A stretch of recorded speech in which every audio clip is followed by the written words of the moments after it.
Hi everyone, I'm Nasser and I had the privilege of working with a fantastic team this summer. Our main goal was to take student data from Montgomery County Public Schools, or MCPS, and use that to help us identify students who are at risk of not graduating high school on time. MCPS is located north of Washington, D.C. and has over 150,000 students enrolled in that system, making it the largest school district in Maryland and among the top 20 in the nation. So at the beginning of the summer, MCPS provided us with data from 6th grade to 12th grade of students who graduated in 2013. And this diagram is showing the flow of those students coming into and exiting from the school system. So as you can see, most students progress through from 6th to 12th grade with no problems and they graduate on time. And then you can also see that certain students are entering at different points, but what we're really interested in are these students who are leaving the system.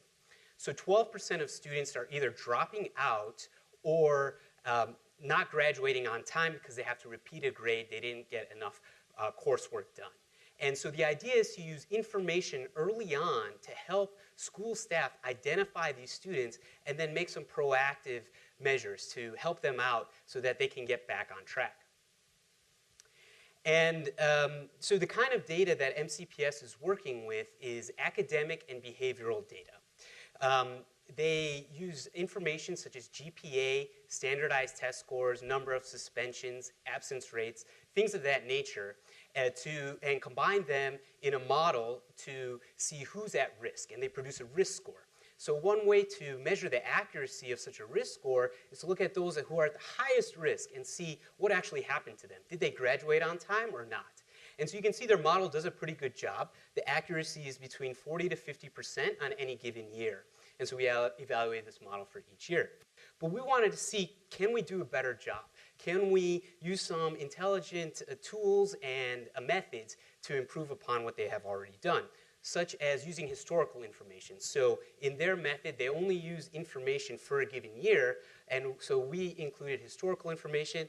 Other things that we did was use some statistical and machine learning approaches to identify which characteristics are most important and then weigh them based on their importance. And so we were able to make a nice improvement. This is our model incorporating those things I mentioned. And as you can see, the accuracy of predicting students at risk is now between 50 and 80%. So we're excited about this. And this is really important for MCPS because they have limited resources. And now they can make sure that those go to the students who are truly at risk of not graduating on time.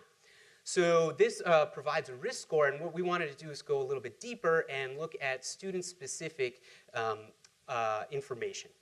And so we've been developing a web-based application or a dashboard display that counselors or teachers or principals may use to get better information about a student and then thereby provide a proper intervention based on a specific student's needs. So if we look at our example student here, David, he's at high risk. It's 45, it's colored red. His grades are mediocre, it's kind of a pinkish shade. Absence rate is high, suspensions are low. So for David, we might want to try to do something in particular as compared to somebody else who has a different sort of profile.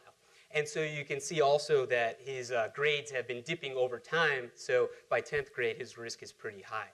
So by taking these two things together, we really hope to have an impact with MCPS. One, accurately computing a risk score for students, and then secondly, looking at individual level information so that it can tailor interventions to these students.